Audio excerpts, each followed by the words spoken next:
Good evening, everyone, and thank you for the webinar CPD talk on my journey to project consultancy by Nicola Benjamin, BSc Honours, member of APM and a chartered project professional. Again, we are absolutely delighted to have Nicola here today. So just quickly in terms of introduction, I'll have quick housekeeping, or we call it e-keeping now. And a quick survey presentation part one. There'll be a bit of discussion on try to maximize and draw from Nicola's experience, and then finally we'll conclude. So this is the agenda for today: part one, part two presentation, and a few discussion and surveys.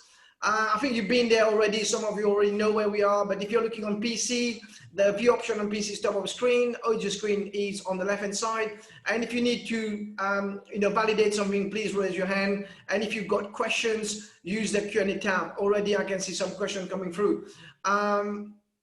Of course, if you want to leave the meeting because not because you're bored, but purely because you've got personal reason, just leave the meeting quietly on the right hand side of your screen. If you're using a tablet, everything will be right on top. So that's that. And then there'll be a few polls as well before we start. So just and thank you to all of you for being here, for your time. And also we'll be issuing a certificate attendance to all of you. Please email me your full name at anil@cbdtalk.com. After the event, please, not now, and I will give you a certificate attendance on whatever minutes we've been talking for. And and thank you to Nicola for giving back. Thanks a trillion, thanks a million. So who I am then quickly, I love construction, love learning, love sharing, love people, and passionate about giving back, absolutely passionate about giving back. I'm sure this is why we're all here. That's why Nicola's here, and that's why my colleague Davison is here as well. So again, just to set context in what we do, and for Nicola to know where you are in terms of cultural differences, because the talk is purely about the journey to project consultancy and also about project management. So I'm gonna kick off and share the screen with you in terms of which country you are. So if I can have your first name and your country for everybody to see where you are. So I'm just gonna share the screen with you. Just bear with us, and I'm gonna go back to menti.com. So here we go, and right. So if you can use the password, right, and then maybe just make sure we present there. And if you can use the password 38, so you go to menti.com on your laptop or on your phone, and then type in menti.com, menti.com, and use the code 3802055 and tell us which country you are. You can have your first name and your country. So already we can see Bianca from South Africa. Thank you, Bianca. Chartered QS. Oman, thank you very much indeed. So please put your Javed, thanks to see you here. Atunike from Nigeria, great. Again, it's kind of putting in context to our speaker today, where you're from. At least then, she has a bit of a more, context to her presentation. So we've got Lena, hi, a planner from Mauritius.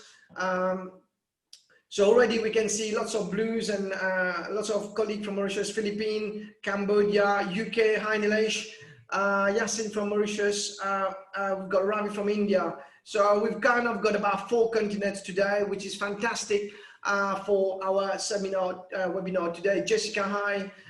So already 32 of you have mentioned. We've got 125 of you right now. So thank you for being here. And it's nice to see, it's amazing how webinar has evolved, and we can see most of you. Fabrice, hi Fabrice. Fabrice is from Arup.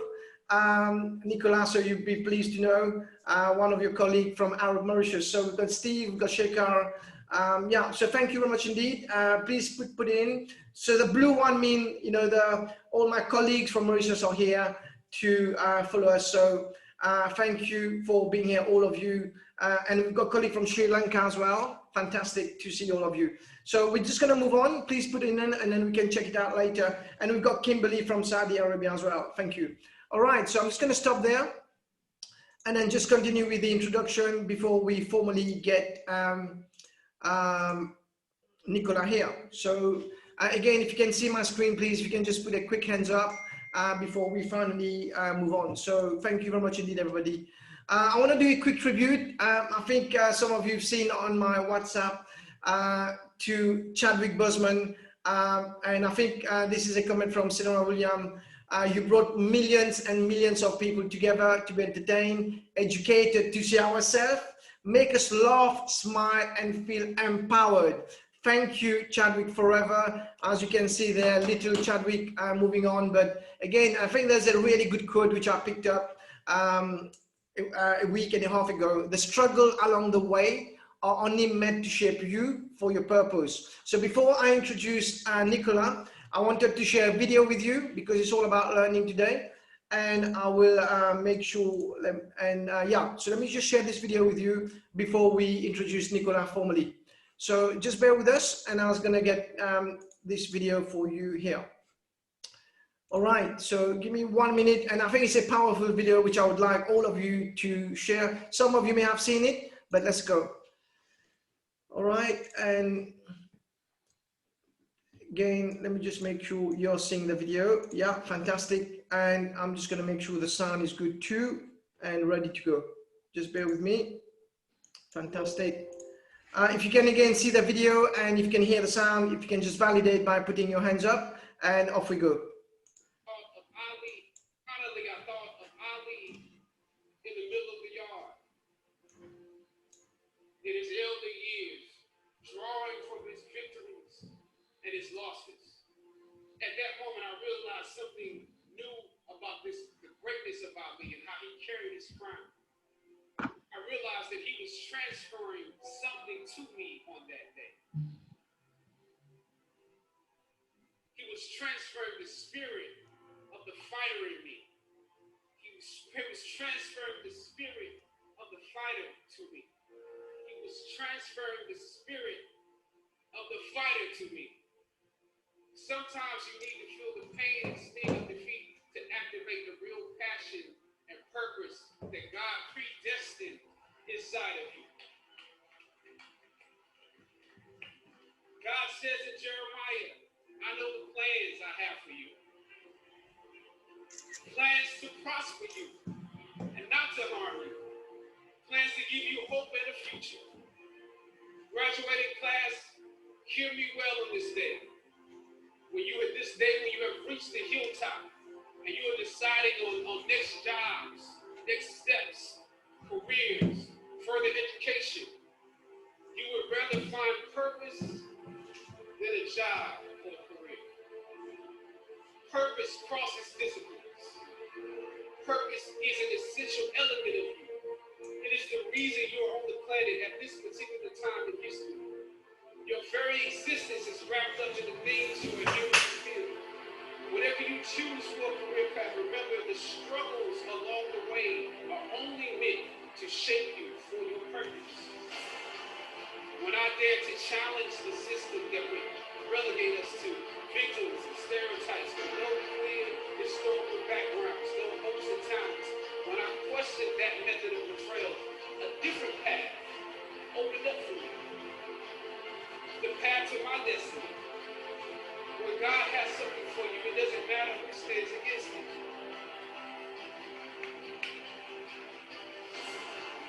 God will move someone that's holding you back away from the door and put someone there who will open it for you. If it's meant for you,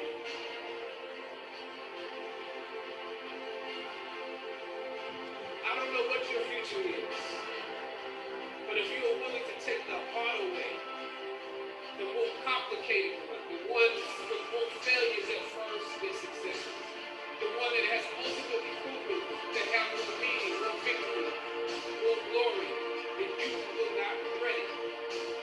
Now, this is your time.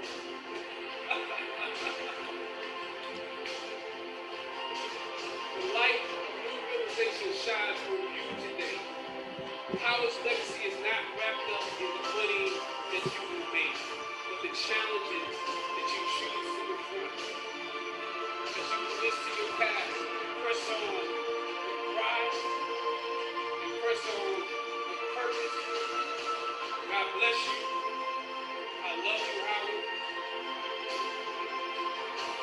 Howard forever. Okay, so can we put a big hands up for Chadwick Boseman, who has been an inspiration to all of us, left us. I thought it was timely for that tribute, and obviously we're gonna miss him forever. So thank you, Chadwick Boseman, and I'm sure he'll be here for the rest of our life and to many kids around the world. So as we kick off our presentation, just want to make sure that obviously Nicola is a chartered project professional, very few around the world at the moment as we start growing up with the ChPP. So again, just I've got 1 minute video before I introduce Nicola formally. So off we go with regard to the ChPP. So just bear with me as I kick off this video now. Okay, and that one, off we go, yeah.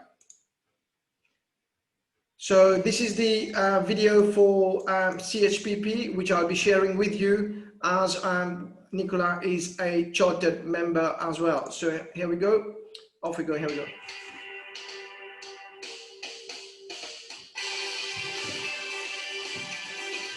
I became a chartered project professional because I wanted to get to the top. It's going to put us on an equal footing with those other chartered professionals. I wanted that level of recognition that Chartership gives you that isn't available elsewhere and is universally recognised by everyone. It allows people to be able to move more freely. People see the transferable skills. Achieving chartered status has made me feel immense pride. I wanted to stretch and develop myself. If I could do this, I have a standard that is the highest quality for delivering projects. For me, achieving chartered status is the highlight of my career. I'm part of the shaping of a better future. Okay, so thank you for watching that, and I'm just going to go back and formally now introduce Nicola quickly. And I think that's a great quote. I think a tribute to Nicola, my favorite, role model, Oprah Winfrey. The key to realizing a dream is to focus not on success, but significance, and then even the smallest step and the little victories along your path will take on greater meaning. So just want to present Nicola quickly before we kick off. If you can see my screen and you can hear my voice, again, if you can put your hands up as well, thank you. So Nicola Benjamin, Charter Project Manager, as well a member of MAPM and an associate at Arup London. Having joined Arup in 2018 as a rail infrastructure specialist, Nicola has utilized her skill in project delivery, business change and improvement to help shape and grow Arup's rail client relationship. Currently studying for an Executive MBA from Warwick Business School, Nicola has also recently achieved a chartered for project management from the Association of Project Management.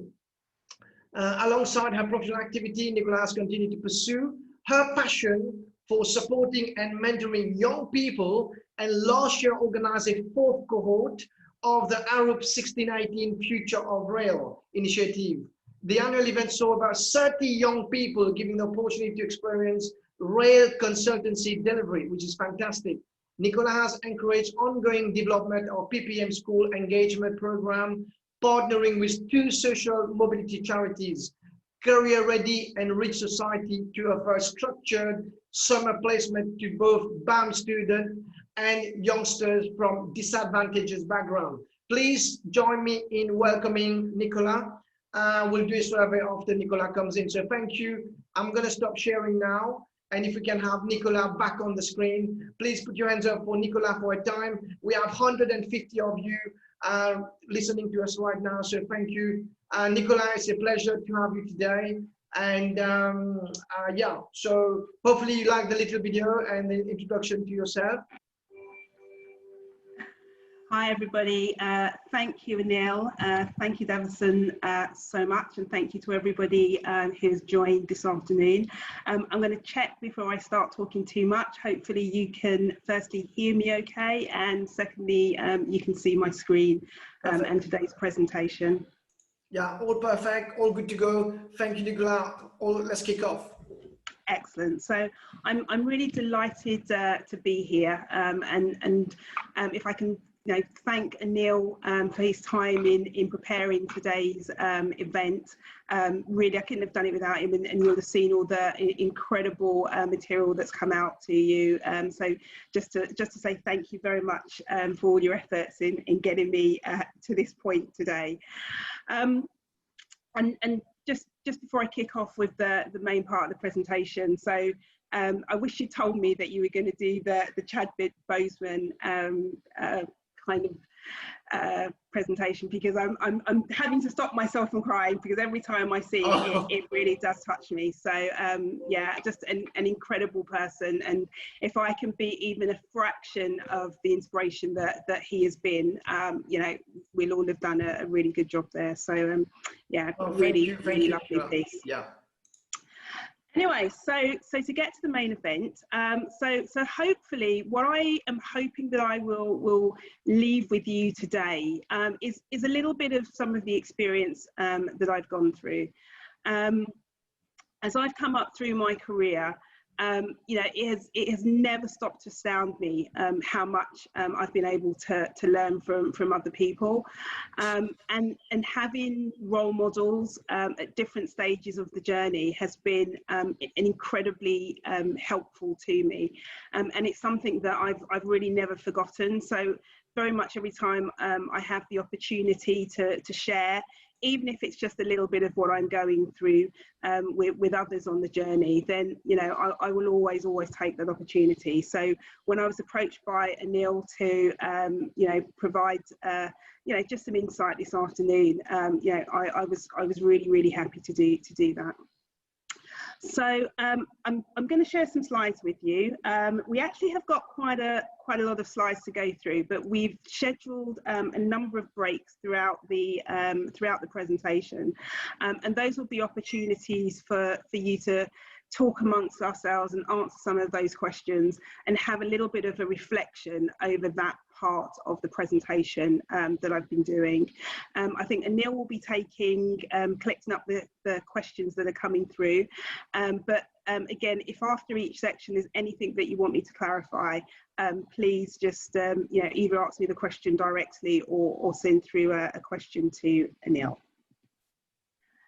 So let me try and move forward.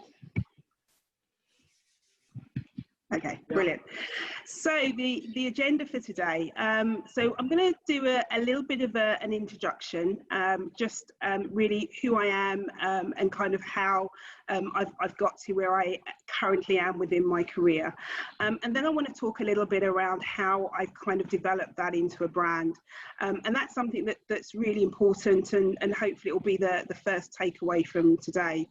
We're then going to have a little bit of a breakout, and that's really to give you the opportunity to think a little bit about your brand, about what your brand is currently, and to also think about what you'd like your brand to be in the future.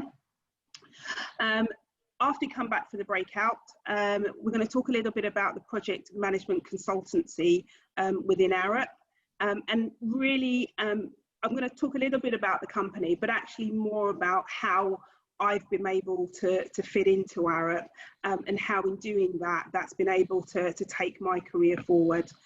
We will touch a little bit on Project Chartership, and really I'll probably open that to you to some questions if there's anything specific that you actually want to know about that. And then we'll move on to the developing professional competence, which really does fit quite nicely into how you go about achieving chartership status.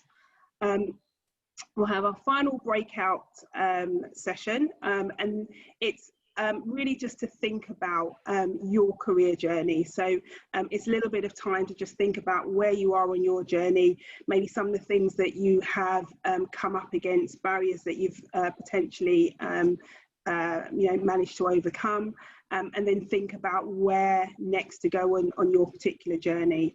And then the last bit of the session is just really thinking about overcoming some challenges that may face you, and again, it's always nice sometimes to contemplate the journeys that others have been through, and actually how they've been able to navigate around some of the issues and things that inevitably come up across a career. Yeah. And then what we'll do is we'll end with some questions that have really been able to drive my career forward. And then I'm going to challenge you to perhaps answer some of those questions yourselves. So Nicola, just a quick one. I've got a survey, which I would like to, I think the survey was in the background, but I didn't realize. So let me just share that survey. I'm just going to relaunch polling quickly to see how many project managers or managing projects are here today. So if you can see the survey, everybody, how many of you manage projects? I think that'd be great to see in terms of percentage. It could be anything. You don't need to be necessarily a project manager, but if you've got a small team that you're managing, it could be construction project, it could be retail project, it could be medical project, it could be any project. So we'd love to see what sort of people we've got here. So yeah, so if you can just, I'll give you about 15 seconds as the polling. So 60% of you have already voted. How many of you manage projects? So it'd be great to have that.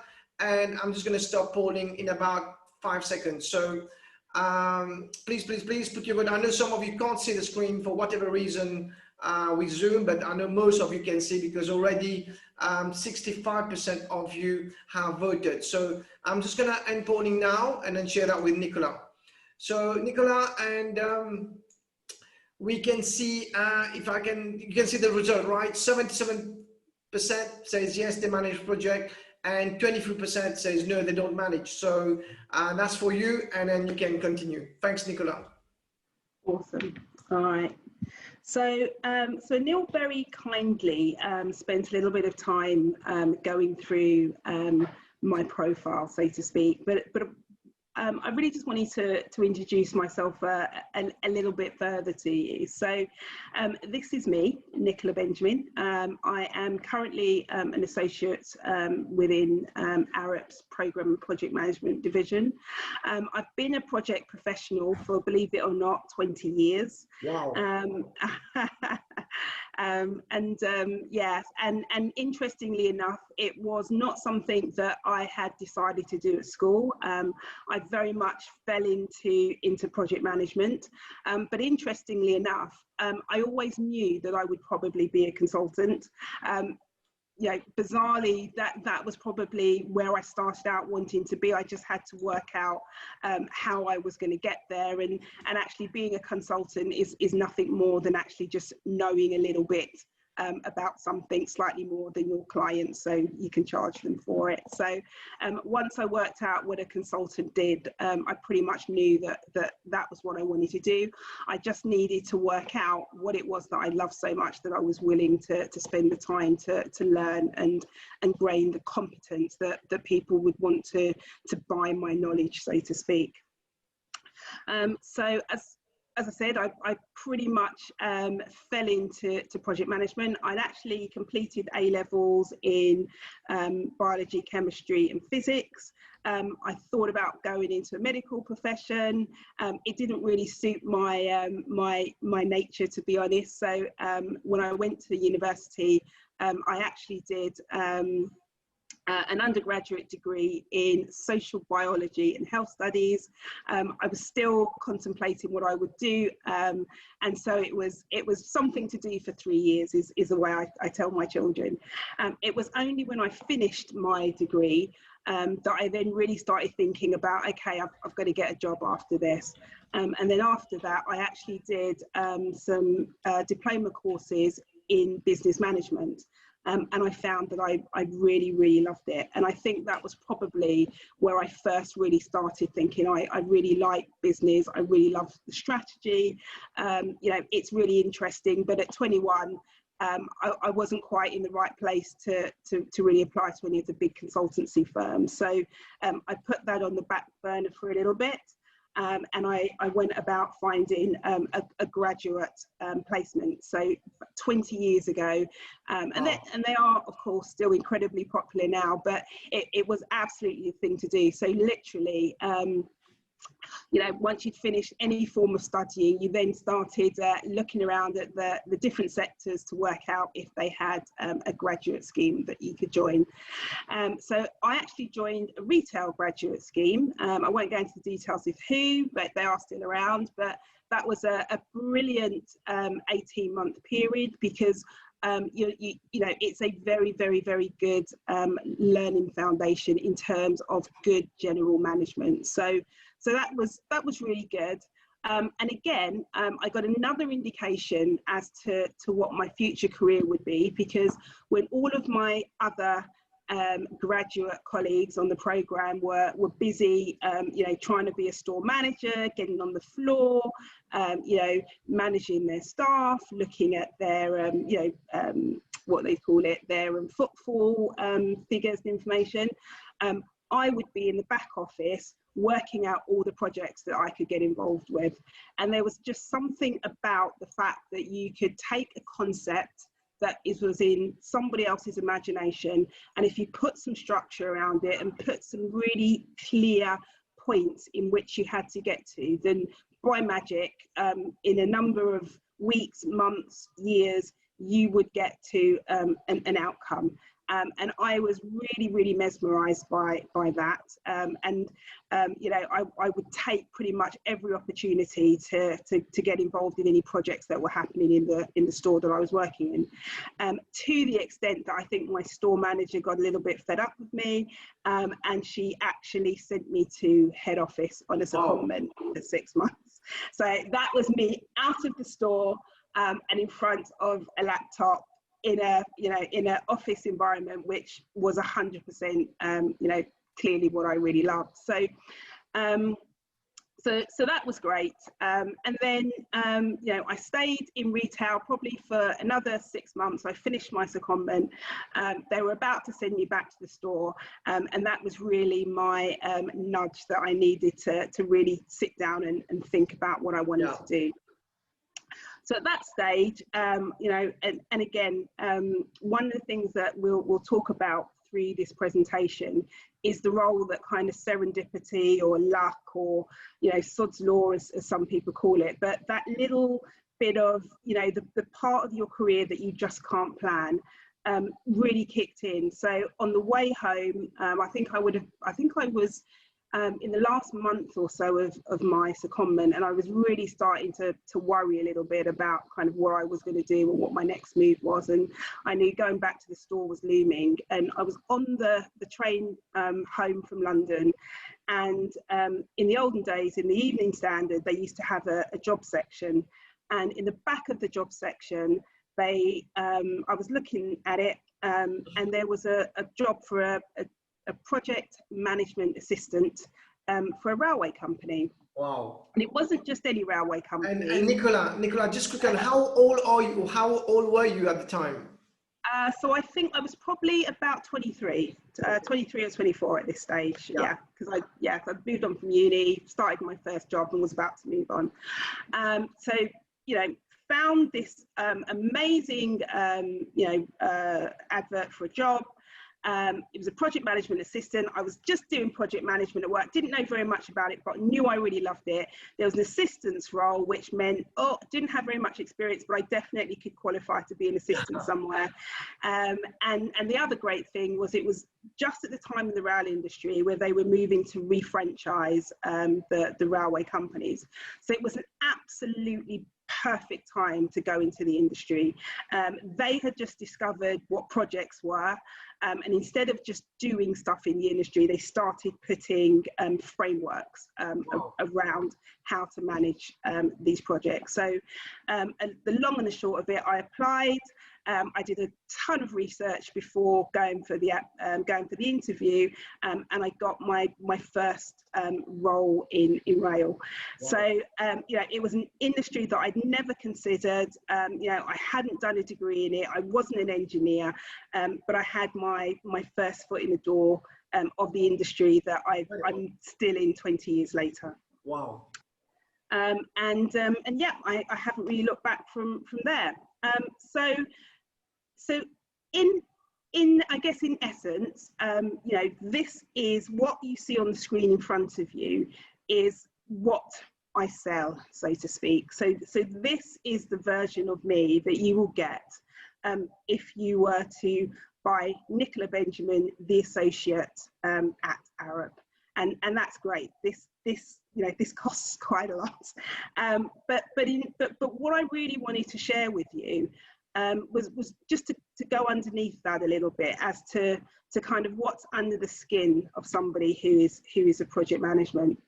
And in essence, this is me. So this is the bit that I would suggest that the majority of you see in yourself.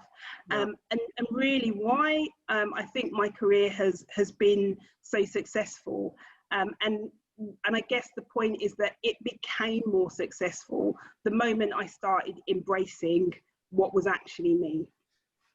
And the interesting thing is I spent a lot of my career trying to be the person on the other page. And actually that's not the essence of me. That's just some branding around what sells really well.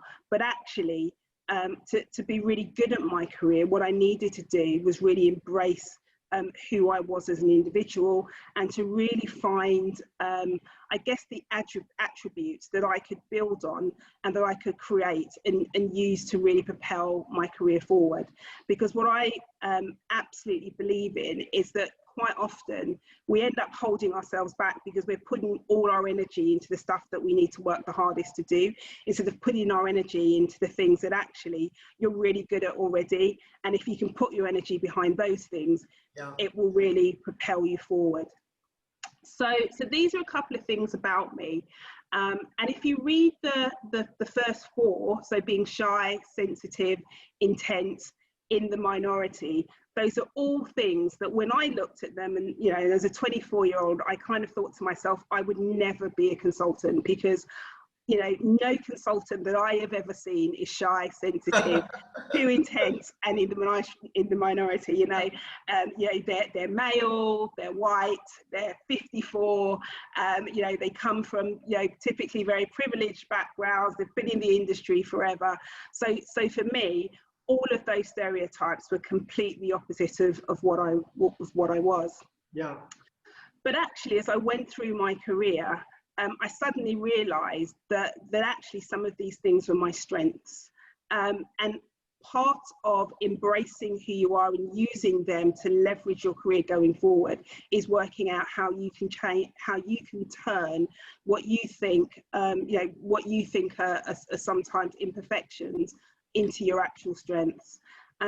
So for me, I am hugely customer focused.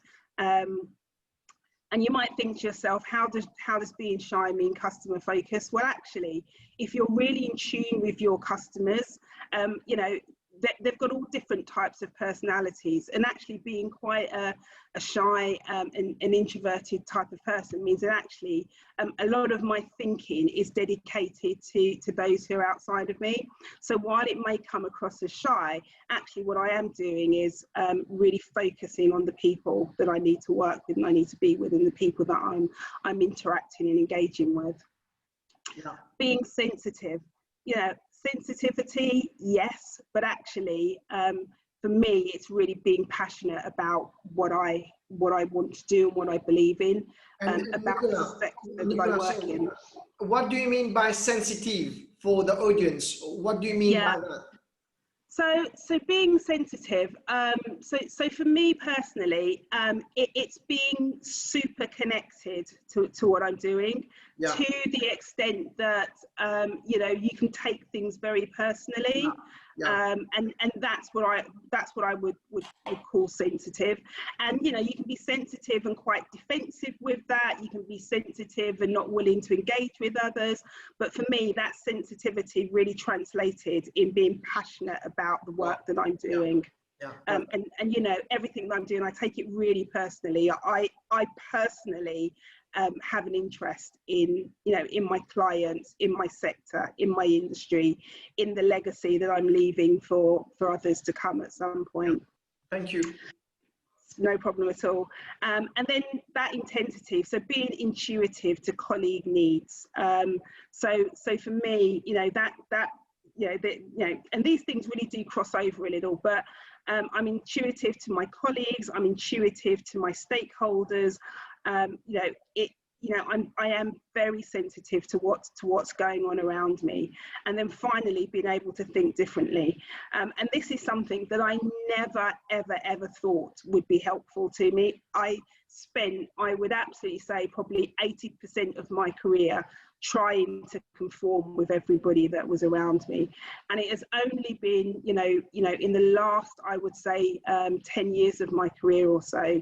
Not even that, actually, probably 5 years of my career, that I've recognised that actually the real value to me is when I can see something differently and I can give a different opinion to everybody else in the room, because I have a different set of experiences, I have a different set of views, and interestingly, it's taken me the 80% of my career to build the confidence to be able to step out of that conformity and be able to say, okay, here's my view, instead of, you know, what the rest of the room is saying.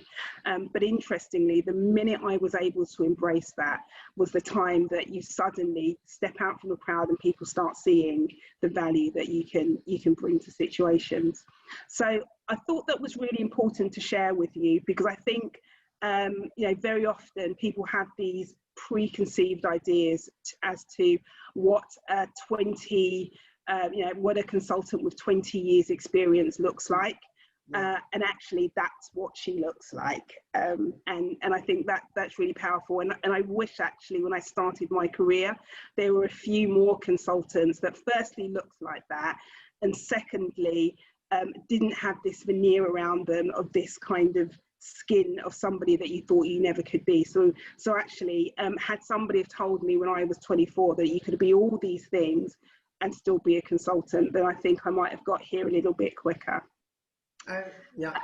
Just quick one, Nicola. In terms of minority, of course, you're women, and of course, going into a red industry, and for many of us, whether it's men or women, in terms of, you know, race, religion, how do you really overcome those where you feel that you're kind of on your own? What's your advice to everybody today, where you can, if you feel that you're not part of them, or how do you really combat those obstacles? Yeah, so yeah, there have been lots of times in my career where I have, without doubt, been in the minority. I have not fitted in, you know, and I think actually you just get more comfortable recognizing that you don't have to fit in. Yeah. You also gravitate to people who are going to accept you, and I think that was another thing that I think you know, I learned with experience, is that you can spend a lot of your time and energy trying to make somebody make you fit in where it's just never going to happen. Yeah. In my experience, sometimes it's better just to move on and find the door that's open for you. And actually, you know, you may need to keep trying, you may need to move around, but don't get kind of bogged down in trying to turn around the situation or turn around somebody's mindset, when actually if you spoke to another colleague down the hall, you'd get a much better reception. And the interesting thing is, if you can find where the open door is, you can kind of use you know, a different route to get into that colleague who possibly wouldn't have spoken to you. So a lot of my career I've spent kind of working around people that are just quite difficult, and ultimately once they recognize the value in you, they're the ones that will come back and knock on your door. So what I'm saying is, don't waste your time, you know, if that route is blocked, think about how you go around them. Excellent, thank you very much indeed, Nicola. Okay, so moving on to that, so I wanted to just spend a little bit of time in terms of kind of who I am. And the reason that this is so important is that this has really underpinned my career. And interestingly, again, working out the essence of who you are is another, you know, incredibly powerful way to move your career forward, because again, it's about aligning who you are to where you want to get to. It just makes that journey so much easier, because you're not fighting against the kind of you know, your core self. So in terms of who I am, I'm a mum, and you know that will always be the most important role that I have. Yeah. And when I look back at my career, you know, some of the most exciting times was when I knew I was doing stuff for my family, and I was doing stuff to kind of move myself forward because I was doing it for my family. Some of the times when you know, I felt hardest pressed at work was when I knew I was doing it against my family. So I was missing a birthday or I was missing a school performance. And interestingly enough, you know, there is such a trade-off when you're working and developing, you know, a career. And, you know, I'm not going to say every single decision I made was the right one. But I think, you know, as my career progressed forward, the more that I made those decisions in line with my core essence. So if I knew I made a decision to, you know, not go to a, you know, 8 o'clock meeting, but instead be home, you know, so I could go to a school meeting, that decision sat better with me. Yeah. So, and the interesting thing is, obviously, the further up your career you get, the greater your luxury for having that choice. And so the other thing I would say to people is, you know, if you're at the beginning of your career and you don't quite have the luxury of those choices, hang in there because they will come. And, you know, when my children were much younger, you know, there were lots of very difficult choices and it was very difficult.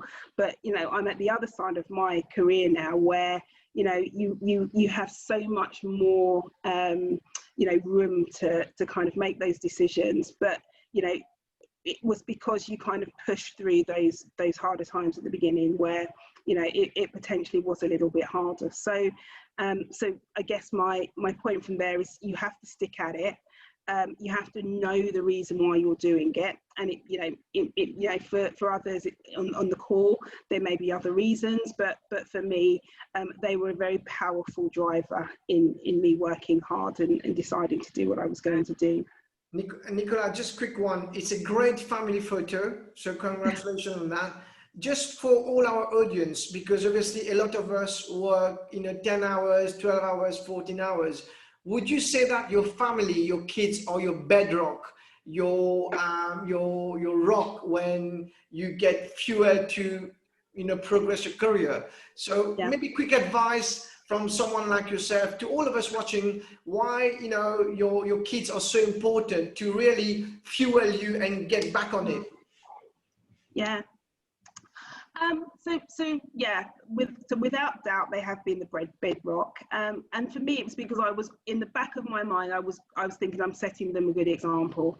You know, having a great work ethic, whether or not you are, you know, the premier, you know, the principal consultant, or whether you are, you know, serving me coffee, you know, in the morning, that work ethic that you are committed to, you know, the people you're working with, your colleagues, you know, if you have a deadline and people are, you know, relying on you, you know, but for me, that work ethic was so important with my children. And sometimes, you know, when I did have to make those difficult decisions, I tell them, and I'd be really honest and be, you know, your mum really wants to be there, but you will appreciate it one day, or you'll understand, or if you don't understand it right now, you know, we're doing this for us. And you know, and you know, it's as much a sacrifice from them sometimes as it was for me. And I think sometimes also giving them some credit and your family some credit. So if you've got a super supportive wife at home or a super supportive husband,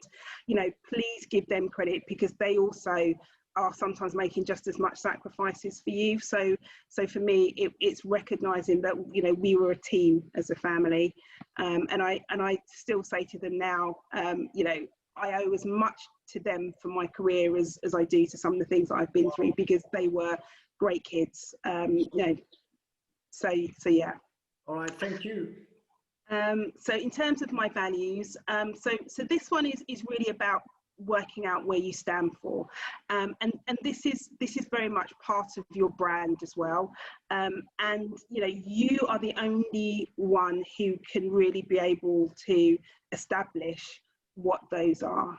But you know, you know, and I think we're gonna be able to have a little break and have a think about that. Once you think about it, it will be incredibly clear to you what your values are, because those are the pillars in your life where you feel a gut instinct if you're going against them, and it's nothing you can do or say, but it will not feel right for you.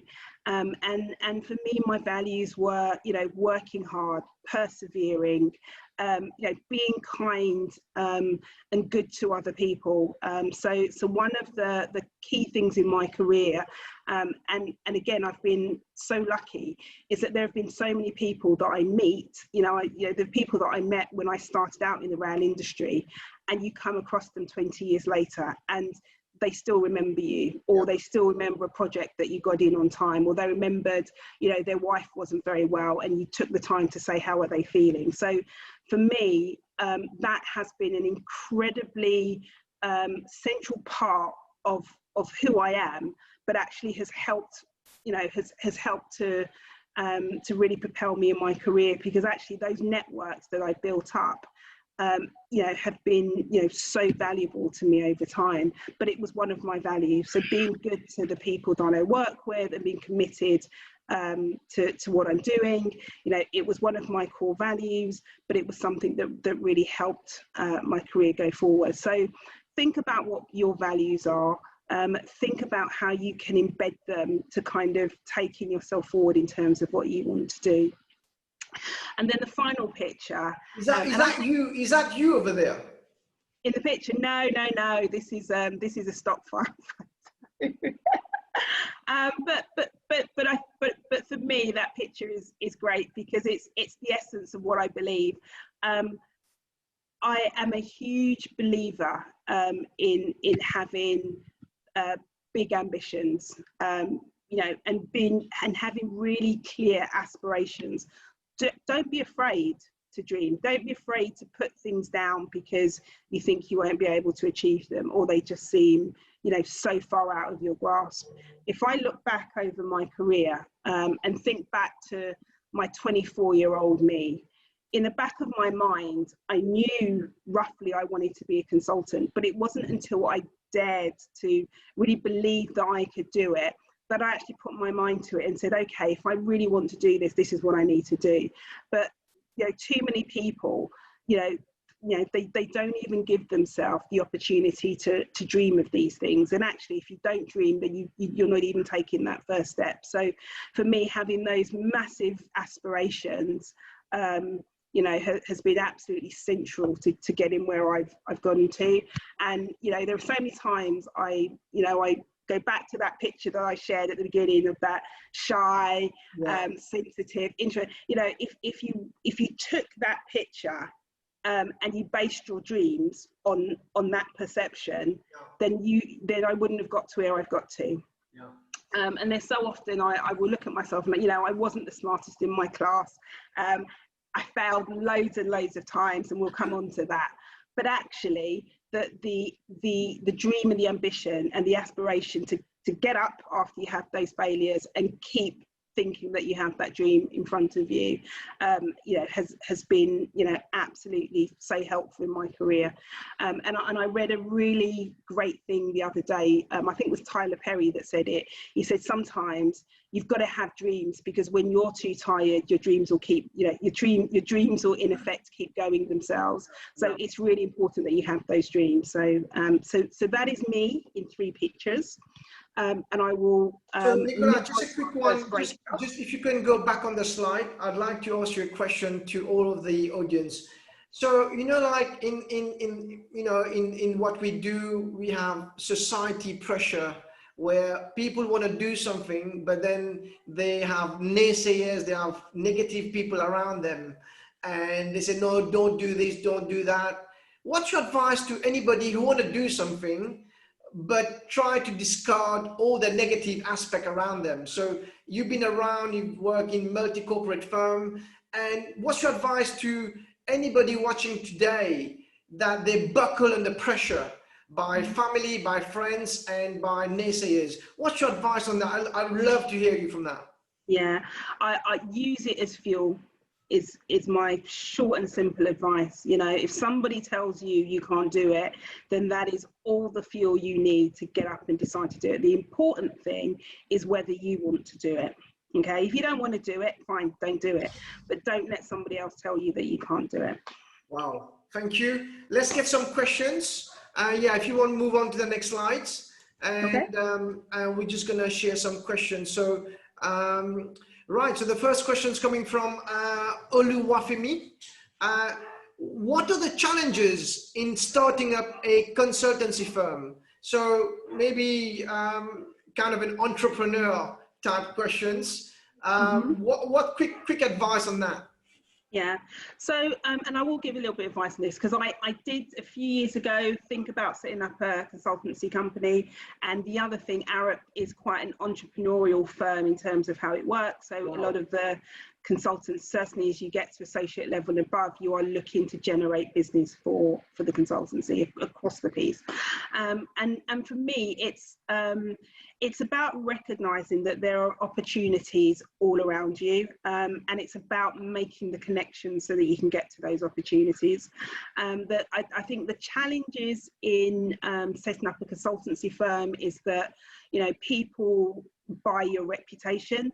So sometimes it's actually starting out and developing your reputation so that then people are going to want to come to you. But there are lots of different ways that you can do. You can work in partnerships or consortiums and kind of grow your reputation kind of underneath the umbrella of a larger organization. You know, you can do pro bono work. So, you know, get out there and do stuff on, you know, on behalf of organizations, you know, ask them to cover your costs rather than to make a profit. So what you want to do is build your reputation, build your competence, and build people's knowledge of you and what you actually do. Okay, thank you. We've got the next question from Shifa. What is the current practice of diversity in the construction industry? So maybe you're in the UK, so the real industry, the built environment, you do a lot of BAM. Could you just tell us what BAME means, please, for all of us? So it's Black, Asian, Minority, Ethnic. Okay. And it's a coverall for brown and other skins. Okay. And how do you see diversity? Have you seen it improve over the 20 years now? You've seen a marked improvement? Yeah, I mean, it's definitely got better. It is nowhere near where it needs to be. The consultancy industry is particularly poor from a BAME and diversity position. It is working really hard to improve that, and you know, companies such as Arup are working very hard to challenge our suppliers and our supply chain, so that not only are we working to improve diversity in Arup, but we also want to help the industry with its diversity. So for instance, you know, we won't work with organisations that are, you know, clearly not diverse, or that are not working to become more diverse. And we will very much try and help our suppliers. So we'll have joint initiatives, run joint programmes, give them support and guidance in terms of how we've able to move our diversity programme forward. But we're not, having said that, we're not brilliant. Arup has still got a lot of issues. So for instance, we've just created a BAME leadership group specifically to tackle you know, a real issue within Arup, which is that we don't have anywhere near enough BAME leaders. You know, we're getting better at getting BAME people through the door, but very often they are just not progressing through the organisation, and we see that because we don't have enough leaders, we don't have enough associate directors, and we have nobody who is not white on the board. So you know, we have a big gap in terms of our diversity at the senior levels within Arup. On mute. We've got a question from Magaji. What are the basic requirements for joining consultancy? So you've mentioned already, but maybe a few tips like attitude, being humble, you know, things like that. Maybe what's your thoughts? So for me, you need to be really good at what you do. So ultimately, you know, from a a business perspective, a client has got to want to pay for you, and when they say pay for you, it's your salary, your typical salary times 2 or 3. So whatever whatever gap your capability is trying to fill, it has got to be of sufficient value that somebody is going to want to pay for that. So the first thing for me is get really good at whatever you want to do. The next thing I think in terms of being a really good consultant is you need to have a client mindset. You need to really be able to be sensitive to what they're looking for and be very innovative and creative in how you're going to create a solution for them. Nobody wants a consultant that comes in and makes problems. So you've consistently got to have a solution minded attitude. Okay, thank you. We've got 7 or 8 questions, but we'll try to wrap them up. You're going to get lots of questions, I promise. So a question from Vinod from India. Nicola, you have achieved a lot in a short period of time. Did you find it difficult to find acceptance of not being a project manager stroke engineers back then? How did you overcome those challenges? So again, you mentioned it before, but quick words, how did you overcome those challenges? Yeah, so the engineering one is a really good question, because I'm not an engineer by background, and I work with engineers on projects that are engineer based. So for me, I found the niche that I was good at. So I joined the industry being a very good project specialist, and you don't need to be an engineer to be a project specialist, because I needed to know how the engineers and the engineering fitted together. And over time, obviously I've gained lots of experience, and it helped to be flexible in terms of thinking like an engineer, having the engineering language, and that has really just come about by, talking to engineers, working with engineers, reading what engineers do. So for me, it was another one of those bits of my career where, you kind of work out a way around it, as opposed to, sometimes not having all of your ducks lined up. So for me, it was, I wanted to be a project manager. I've already missed the engineering route. So what's the next best way of doing that? And being a project specialist, so that's now huge, because you've got lots of great engineers, but actually, are there really good people that can translate that engineering capability into an actual outcome and output that people can use? So there's got to be someone there that's able to translate that, and here I am. So there you go. Excellent. We'll let you move on because the breakout itself could be a webinar. So I will let you move on. And yeah, so thank you. We will take all the questions later. All yours, Nicola. Thank you very much indeed. Yeah. And apologies, I think our picture is slightly gone across the title there, but it's Arup, a global consultancy, I think that says. So the next few slides are really just a little bit of background about Arup. For those of you that don't know who we are an international design, construction and architecture firm. So we came about based on a very niche part of the business. We are nowhere near as big as the big fours, and we're not a very small consultancy, so we sit somewhere in the middle. And our concept was really around the fact that we wanted to design things that were beautiful, but were innovative and technologically excellent. So that was really kind of how we came about. You will recognise some of the things that we've done. So this is actually the penguin enclosure at London Zoo. So we designed that. And at the time, 1946, at the time we were established, there was nobody else in the market that was doing anything else that we were doing. It was very much kind of, either things were technologically fantastic or things were beautiful. There was no in between. Engineering was about big, dirty, chunky things. There was no finesse, there was no beauty.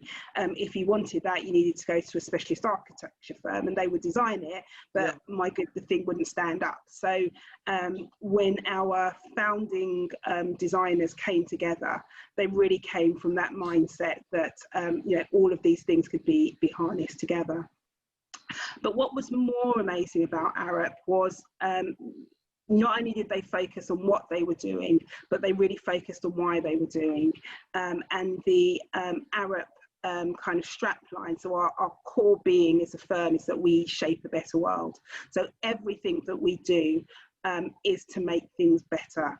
And in terms of how we are structured as a firm, we're actually a partnership. So the you know, everybody within the business, right from the senior directors right down to individuals that you know, work in our catering departments, you are all part of Arup, and you're all partners. And this was again an absolutely innovative way of creating a business, because we're actually a business that was created in trust for the future employees of Arup. Thank you. Okay, so it's a little bit about who we are. And as I said, we are a global firm, so we will do, so we've done projects all over the world. What our projects do have in common is that they are excellence, and they have pushed the boundaries of the envelope. So very much everything that we want to do has got to be something that is going to leave a positive footprint on the world, and that may even be just in terms of the way people see our buildings. We want to create things that leave them with a sense of wonder and awe, or that are technologically advanced, so things that people just haven't felt that there is a way of doing it. So we want to create the solutions that allow us to take these things forward. So a couple of examples there. So Perth Airport in Australia, we worked on High Speed 1 in the United Kingdom. And if people don't know what High Speed 1 is, it's basically the Channel Tunnel link that goes through from Kent right through to St Pancras. You'll be aware the Crossrail project. So we actually developed, there is a roof garden that sits over the construction site. Wow. And again, for us, the construction site had to happen, but who said it had to be ugly? So we created a beautiful garden that that people can use and share there.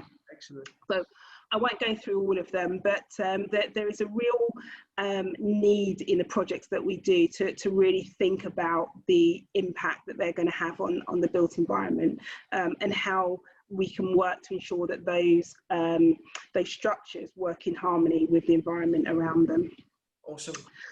So these are a few of the projects that I've been involved with, and what I'm going to do in this section of the presentation is just really talk about how I was able to build up some of the competence that allowed me to become a consultant. So these are some of the projects that I've been involved with. So right back in 1999, when I started on the UK rail franchising programme. So at the time we were working on this concept of something called the Thameslink 2000 development. Roll that forward to 2020, I actually worked on the actual development of the Thameslink programme at Network Rail at the time there. I also worked on the Digital Railway programme, again another scheme where the concept was being developed, but really that programme is really how the railway industry will go forward in the next 15 to 50 years. So again, a lot of what I've been involved in has really needed to be able to transport your vision into the future, because much of what you're going to be working on isn't going to really happen until sort of many years to come. And then finally, the hydrogen industry UK decarbonisation programme, and that's another one where we're looking at transforming the fuel industry within the UK. And again, we've worked incredibly hard on that project. we're not going to likely to see realization of that for the next sort of 20 to 30 years. But it's incredibly exciting that in effect you are creating the foundations of what will be an entirely new industry in the next decade or two. Just a little bit of insight as to what a 20-year project career actually looks like. So as I mentioned, my first project experience was back in 1998. So that was in the retail environment. I then became the assistant project manager.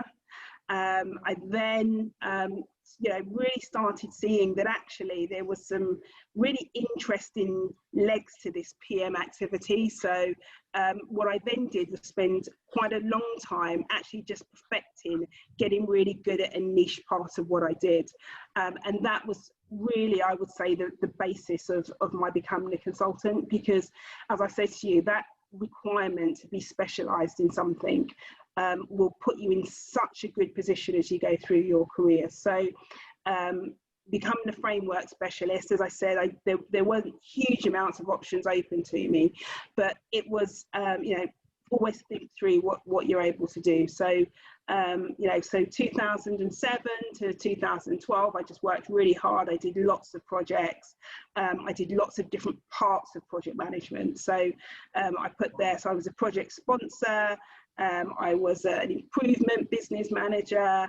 I looked at how you do the commercials within projects. So it was just getting to know the nuts and bolts of how projects worked. And the really interesting thing for me, and what was really, I think, really most important when I joined Arup, was all of the connections that I made during that time.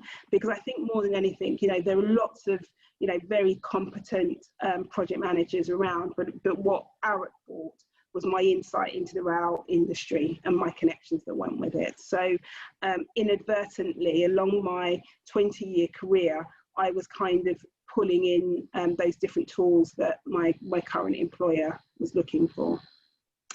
And then finally, I by no means think that I'm at the end of my career journey. So again, I started thinking about, okay, what's my next step in my journey? What do I need to kind of reach that next level of project management excellence? And this is another tip that I'd really love to share with everybody on the call. And that's sometimes, and it comes a little bit back to that visioning piece that I did at the beginning. Sometimes you have to step out of where you are currently and move yourself forward to where you want to be. And very often, the where you are now is actually, is actually a side effect of what you thought about 5 years ago. And if you have that in mind, that actually where you're going to be in 5 years will be a consequence of what you're thinking and doing now, that's another really good way of kind of fueling and giving yourself energy to kind of keep going, particularly when things are quite tough. And sometimes to take yourself out of those more difficult situations and think in 5 years' time, how will that have built up my toolbox? How will that have moved me to the next level? So for me, doing the ChPP, it's an absolutely fantastic qualification to have, but actually it was a consequence of everything that I've done over the last 20 years. And it's something that is probably going to mean something completely different to me in the next 5 years or so. Okay, and we've got a little breakout there. So it was just whether or not anyone has got any questions around kind of their career journey, kind of what decisions they're taking now and how maybe they think that might equate to where they'll be in years to come. Right, so what I'm going to do, I've got a menti.com for you to have a quick breather. So I'm going to share my screen, so your screen will stop there. And I'm going to ask the audience now. So I'm going to share the screen with everybody. Again, you're going to need to log into menti.com. And if you could just, how would you describe your journey in few words? So then you will be able to allow, a few taps. And I think it'd be good to know you guys, so menti.com, type in menti.com on your phone or on your laptop and type in the code 3802055, and I'd love to see what all your journey has been. So already challenging, rewarding, tough, and you can have 2 tabs, so you can put as much word as you want. But love to see your journey. Nicola seemed to have had a journey which has been extraordinary, to say the least. 20 years, but I'm sure you guys have as well. That's why you're here. So love to see.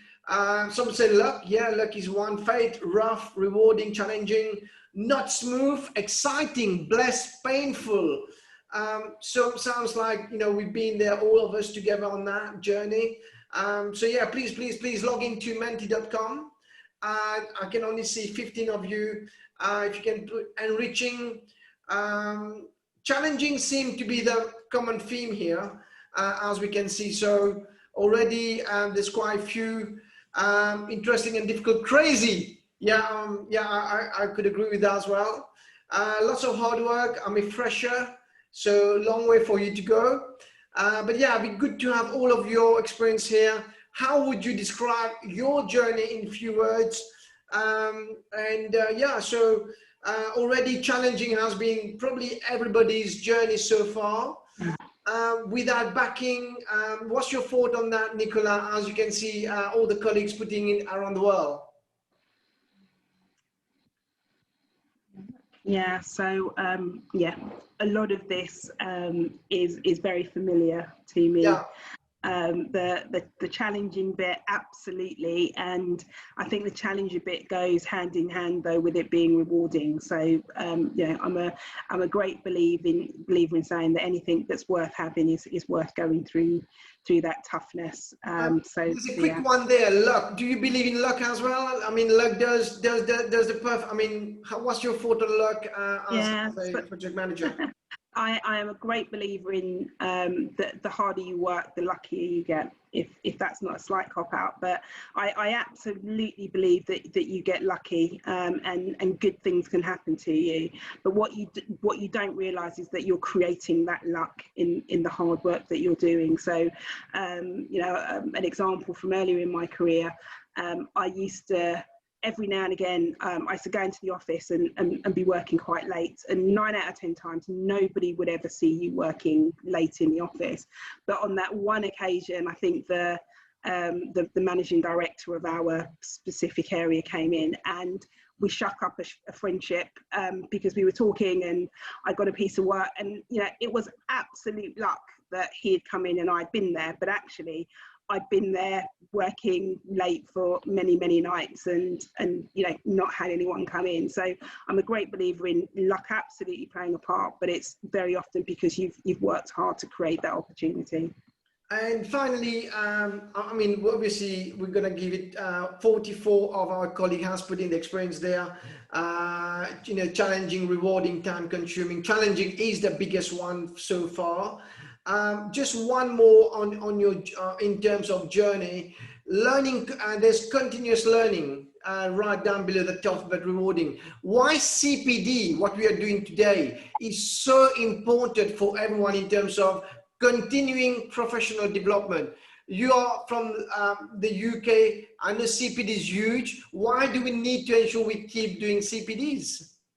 Yeah, because the world is changing so incredibly quickly, and you know, unless you are continuing to build your knowledge, build your capability, you will become obsolete very quickly. You know, you have to remember that you are competing against people that are coming fresh out of, you know, the very forefront of wherever you are in your sector. So it is crucial that you are keeping up with them. And you know, I remember when my very first day that I walked into Arup, you know, I thought I was coming in, I had 20 years experience, I'd reached the pinnacle of my career, I worked with this, finally, you know, got in the door of this amazing company, and I kid you not, I walked in and every single graduate had a master's, like, wow. You know, literally walked off a master's and came in there.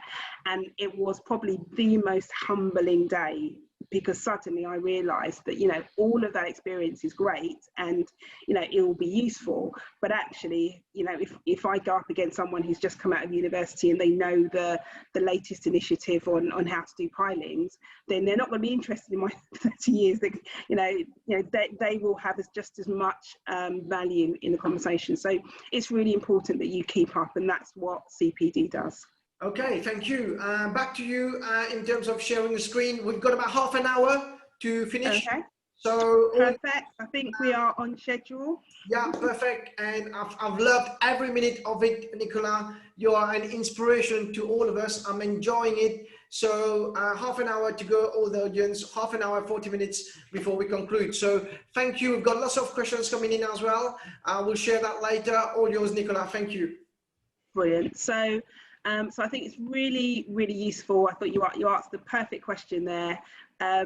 Reflecting on career challenges, and really the next part of the last part of today's session is really just thinking about, you know, we're all going to have challenges, and it's really about how we deal and overcome them. And actually what you won't realize is that's actually what's propelling your career forward. So don't be afraid of the challenges. So I just wanted to list here a couple of the challenges that I've come across. So transitioning from a doer to a leader. So very early, you know, in the early part of my career, I got incredibly comfortable being a very good project manager. I was just good at delivering stuff. Didn't matter what you gave me, I could just do it. More recently, I'm transitioning into a leader. And, you know, I'm finding that incredibly challenging because I'm moving out of my comfort zone from where, you know, you could give me anything and I could do it, to suddenly, you know, I have this amorphous thing called a leader. And somehow you've got to, you know, be this person that other people are going to follow. So for me, that's been a real challenge. And Nicola, just a quick one. What's your message to people who don't think they can become a leader? So obviously when you started as a doer like everybody else, but then realized that actually I've got leadership skills. So what's your advice to those that don't believe in themselves, like, I can't be like that guy, I can't be like that girl? What's your advice to that? So get experience of being a leader wherever you can. What you don't realize is it's very, very unlikely you're going to move from being where you are to chief executive. It's just not going to happen. So, and what you need to do is give yourself baby steps so that when those opportunities come upon you, you're ready and able to move into them. So for instance, I did a lot of work outside of my workplace because I just wasn't getting the opportunities to be a leader. I didn't look like a leader.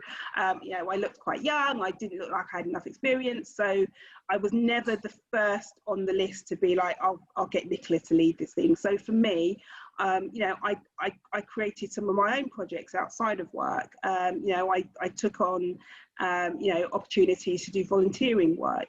So I built my leadership skills elsewhere. But the important thing is that you are building your leadership experience, because then when the opportunities come, you have that toolbox. Awesome. So for me, yeah, you know, don't think that you can't do it. Think about how you're going to give yourself the skills to do it. Yeah, thank you very much. So next thing for me, so getting varied project exposure. So very common for project managers is that you can get stuck doing one particular type of thing. And there is a difference between being a specialist and you know, and there is nothing wrong in being a specialist, but you've got to be able to test your specialism in different environments. So you can still be a specialist and work and give yourself exposure on different projects. You've got to be very careful that you're not pigeonholed, so that you're working on the same type of project, do the same type of thing, doing the same size, you know, being the same size of project, and you know, in the same role, because that's when you look back in 20 years and you've just done one job. And actually what you want to do is give yourself that broad exposure to lots of things, even if actually, you know, if you're a risk specialist, you know, you're doing it within risk areas, but you know, there are all mannerisms of different risk exposures on different types of projects. It can be different industries, different sectors, different sizes of projects, different positions, different responsibilities, different accountabilities. So making sure that you're getting that varied exposure is really important. And it also gets you out of your comfort zone, and it challenges you to be a better project manager. So frustration and burnout. I cannot emphasize enough, you know, what a challenge this is. On most projects, you will work really hard. And if you're a good project manager, you will not stop until you have got to the end of wherever you need to get to. But you have got to recognize that what is just as important as the project is you, because the bottom line is, and we all come to realize it at some point in our career, if you fall over on that project, they will find someone to replace you. Yeah. And so for me, it's really, really important that you recognize that you are just as an important resource as anything else. And as a project manager, all you're doing is managing resources. So manage yourself as part of that, incredibly valuable resource on your project. And just a quick one, Nicola, I want to draw from expertise here. We talk about frustration and burnout. I'm a big champion of mental health. I know this is big in the UK and big in Arup. Would you please just just share a few things about mental health that, we are not alone on this, that we are all suffering. So yeah. I know it's a big subject, mental health. Few words on why mental health is so important.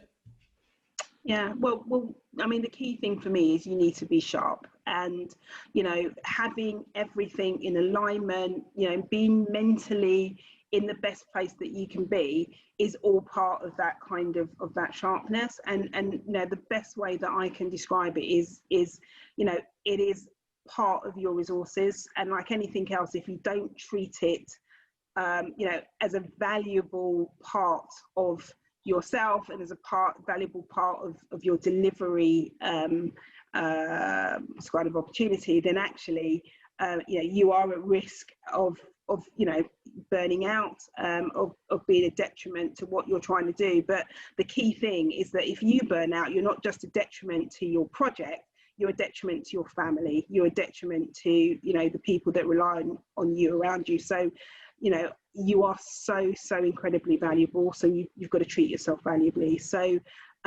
giving yourself time outside what you are doing, recognizing that the project is incredibly important, but it is not the most important thing in the world, and recognizing, okay, what are your outlet valves if you need them? Who are the people you can go to if things are getting too much? What's your, incredibly important for me, what's your get out?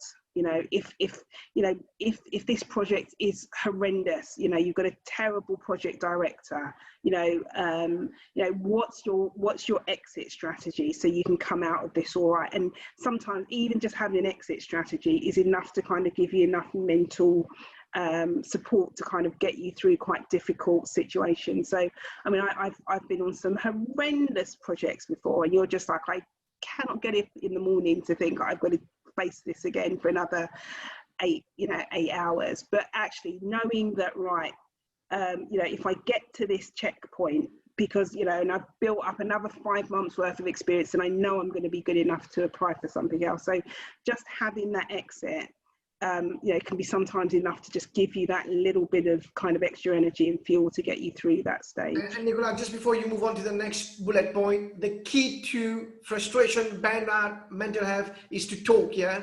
To keep talking to your colleagues, get it out, voice it out, yeah?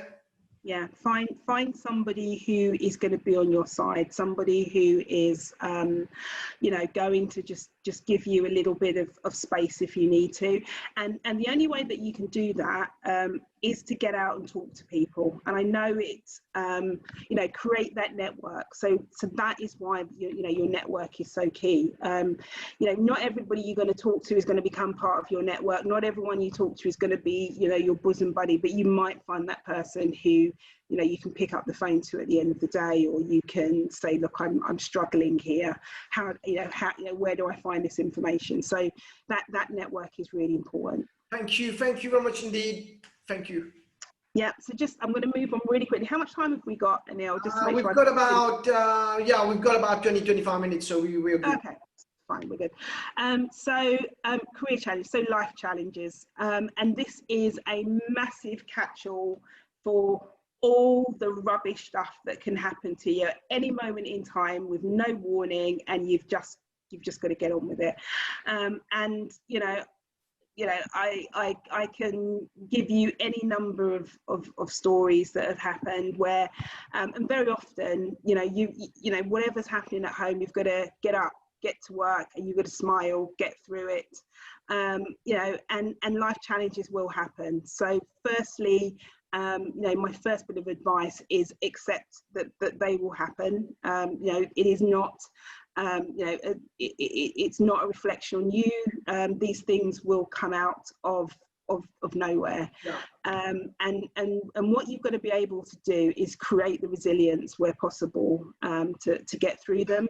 Sometimes it's just a case of gritting your teeth. You've just got to work through it, but they will happen. And you know, I'll often, you know, people say to me, you know, you've had a great career, you've been so lucky, you know, things have been wonderful. Yeah, no, completely not true. You know, there have been so many challenges. You know, I've managed to have 2 children. You know, there have been times that they've been unwell, and you know, you somehow you have just got to cope with these different things. And you know, we will all face life challenges, and we'll get through them. Is the other thing, you know, and they will become part of your journey. You will learn from them, you'll gain resilience, you will gain perspective in terms of what you're doing. And actually, you know, as much as, you know, we're all facing challenges, I would embrace them, because they will create the rounded version of your career journey. And I look back now, and you know, when I think back, and at the time they were horrible, and you don't want to be there, and you think, you know, you'd rather do anything other than whatever you're going through. But you'll look back on it 20 years later, and they are the moments that made you stronger. They're the moments that made you realize, okay, I am so good at my job that I can do this, and I can do this. Or, you know, I've just had a manager scream at me, but by the way, I was in the hospital until 4 a.m. last night, and you're like, yep, I can do this. So those challenges are what will make you in your career. So for all of you that are kind of going through those moments, you know, firstly, you're not alone. You know, so often, you know, you've got colleagues that are probably going through things that are just as tough. You know, you just don't know. So hang in there, and recognize that these are things that are actually building up your resilience. And we're going to talk a bit about resilience in a couple more slides. And then the last thing that I wanted to pick up on, which I personally think are some of the hardest bits about managing projects, is actually navigating people, organisation and industry changes. You know, this is part of the frustration, it's part of the interest, it's part of, you know, what you're building up all of that experience to do. And, you know, as much as it is a challenge, but the more, you know, the more experience that you gain, the better you will get at doing these things. And the unfortunate thing is you can't get better at it any other way than by just experiencing it and going through it. Nicola, just a quick one before you move on. I'd love to get your views on that. Anybody who's a project manager, whether it's a man or a project manager who's a woman, I'm a project manager myself. Sometimes you feel that you're on your own fighting against the world. You know, you do feel that lonely instances where you just say, why me? Yeah. And you know, like sometimes you're at the bottom low of your, you know, with your emotions. What would you advise to anybody, whether it's a girl or a boy, a woman or man, or there's a lot of university students and lots of graduate students and lots of practitioners watching us today? What's your advice in terms of say, okay, you're down at the bottom low, but it's not gonna last? Yeah, exactly. It's about perspective. And sometimes, very often, you need to gain perspective of things. You know, in the grand scheme of the things, you may have, I don't know, you may have missed a deadline and someone shouted at you, but actually you're healthy, you're well, your family is okay. So for me, sometimes you have to kind of get your head out of the detail and get some perspective. And the other thing, as you say, you're not going to be there forever. So very often for me, I would think, right, what are the proactive things that I need to do? What are the, you know, and, you know, I can tell you, I mean, there've been some awful times in your career, you're just like, it is bleak, and you're just like, I want to stay at home, I don't want to leave my front door. But actually, you know, that's not going to help you. So for me, you've got to reset and think, right, what are the 2 steps that I need to do that's going to get me slightly further out of where I am? And if I can do those 2 steps, what are the next 2 steps that are going to get me out of where I am? So it's just thinking, right, worst comes to worst, put one foot in front of the other. That's the starting point. Awesome, thank you. Okay, so so what did these challenges teach me? Okay, so what the challenges taught me. So this is a really valuable kind of principle that I learned when I read the book, which is actually called Principles by Ray Dalio. Is it a book you recommend? Yes, so absolutely recommend this book. It's brilliant. I read it, and in this one diagram, it kind of explains my career in a moment. And Nicola, the book is called Principle by Ray Dalio. Yes. Awesome. Yeah. Thank you. Awesome. That's going to be on my list. It's going to be on my list. and if you can't be bothered to read the book, he is all over YouTube. So just type him into YouTube, and he's a brilliant. He was I think like a hedge fund manager, so he did stocks and shares, but you know, he's just got this book, and basically it's the principles of his life, not just how he became incredibly wealthy, but the principles that underpinned what made him a good person. But the failure success loop is something that I think people need to get comfortable with. And it wasn't until I got really comfortable with the fact that you're going to fail that I started kind of stepping out of my comfort zone and saying it's okay to do stuff that I don't know how it's going to end, basically. And the failure success loop is really saying that actually, if you don't challenge yourself sufficiently, then firstly, you're not going to get anywhere, but you're not going to get anywhere simply because you're not going to fail enough to learn. And, you know, this is a really, really simple way of saying, again, that those challenges are actually what's going to take you to the next step. And often when people say, look, you've had a really great career, how have you managed to do it? And honestly, it's because I failed so much. Yeah. There were so many times where I set myself these crazy challenges where absolutely on paper, you look at them and you were going to fail.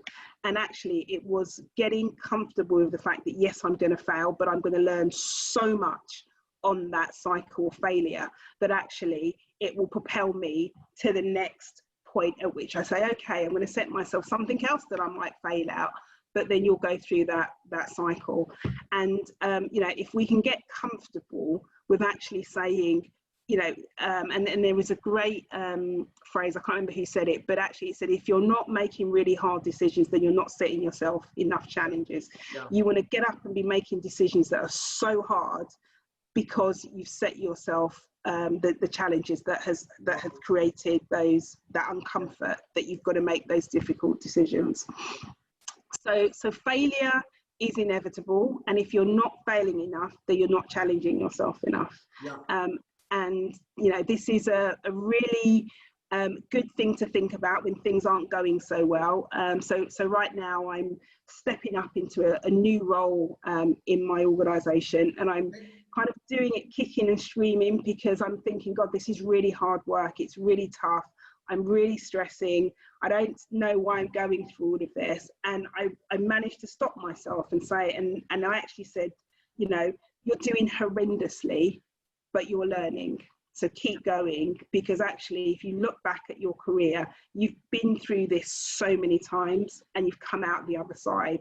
And you know, the interesting thing is when you go through the loop, you're not down at the end, you're at the top. So you know, it's a really, really good analogy and a really good motivating piece that just says, actually keep challenging yourself. And Nicola, just a quick one on that. In terms of failure, it could be social life as well. Like you might have a small divorce issue, or you might have issues with family, with kids. Again, it's all part of learning curve, yeah?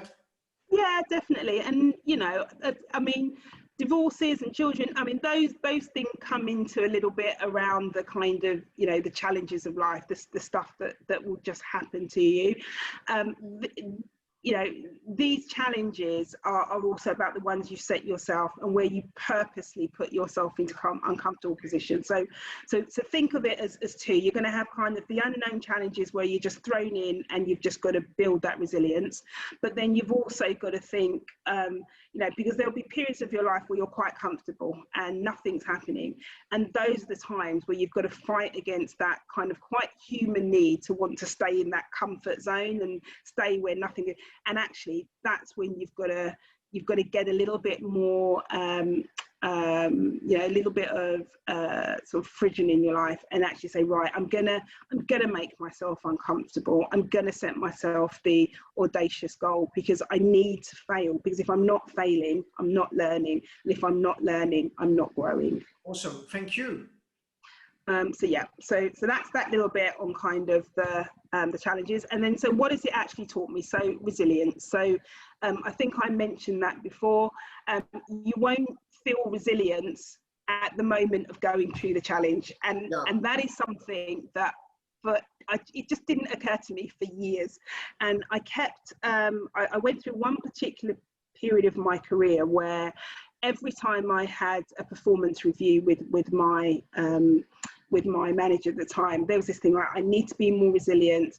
You know, you need to be a more resilient person. I'm just like, well, how am I going to be resilient? Where do I get this resilience from? Where does it come from? And it's only looking back, the resilience came from all of those challenges, all of those difficulties, all of those, the times I really wanted to get a promotion and I didn't get the promotion and I had to work for yet another 6 months doing stuff. That's what builds resilience, because the resilience is not giving up when every fibre of your body is telling you, I've had enough and I want to quit. That's where resilience comes from.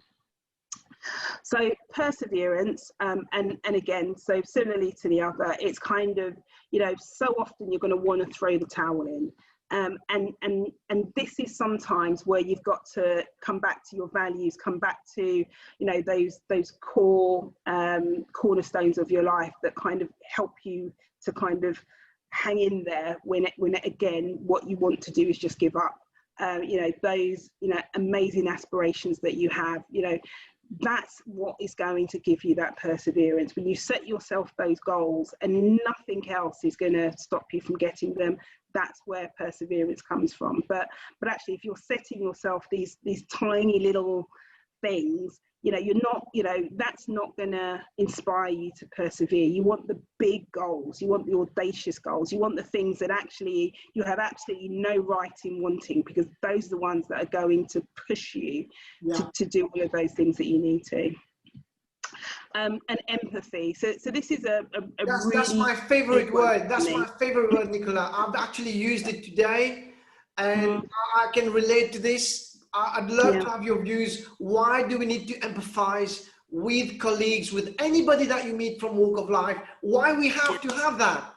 Yeah, it's so important, because I think before anything else, we are human. And I think if we can tap into our humanness, I think that would go so far into making things better.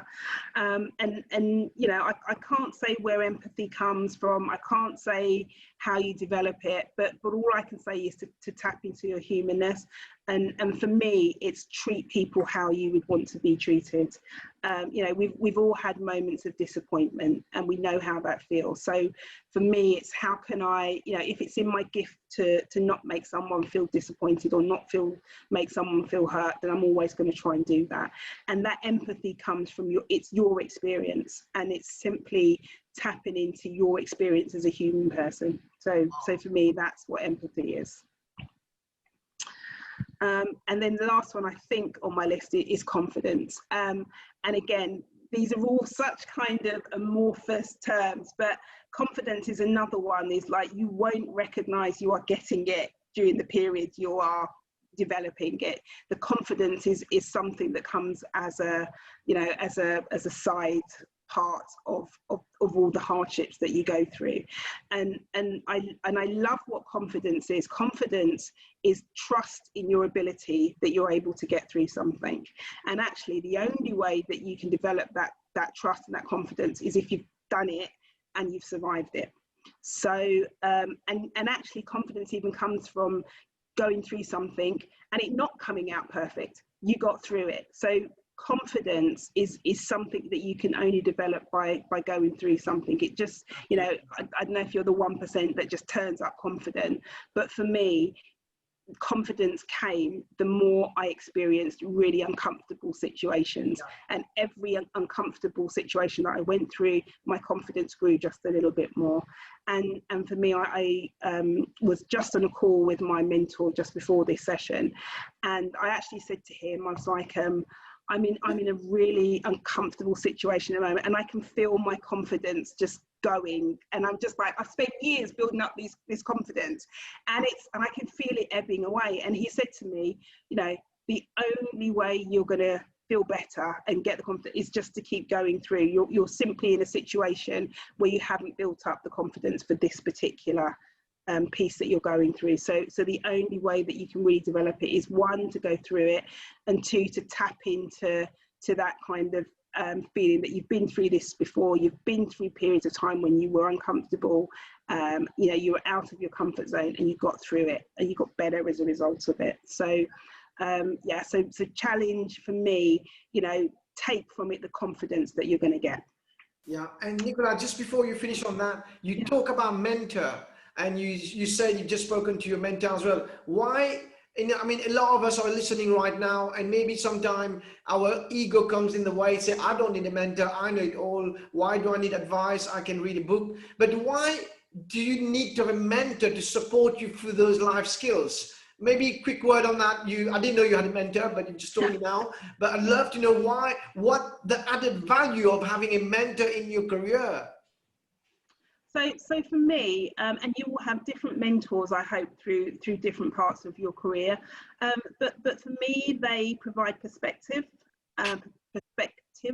which I think is really important, because often when you're going through some of the more difficult times, it's very hard, you know, with the best will in the world, you might know that you need to come out of the situation, but when you're stuck in it, it's very hard to get a different view of the world. So a really good mentor will provide that view of the world when you physically can't see it, because you're incapable of having that different perception. They have often been through experiences that you won't have gone through. So it's a little bit of a cheat's way to get resilience and confidence, because in effect you're kind of borrowing their experience and kind of utilizing it where you've perhaps got a gap. And you can just use that experience that they have to kind of get you through different situations, you know, obviously gain from the things that they've learned. And again, it's just a really good independent person to bounce, you know, your career, you know, decisions, worries, views off. And the really good thing is, a really good mentor will have your best interests at heart, and that's what you're looking for. You're looking for someone that can shoulder a little bit of that, not responsibility, but a little bit of that burden of taking your career forward. Absolutely. Thank you, Nicola. Thank you. We've got Brilliant. about 5 to 10 minutes. We're going to wrap up in exactly 15 minutes. So I've got about 5 to 7 minutes conclusion. So all yours. Brilliant. So the next few slides are really just thinking about some of, you know, the questions that you need to ask yourselves about what your future holds.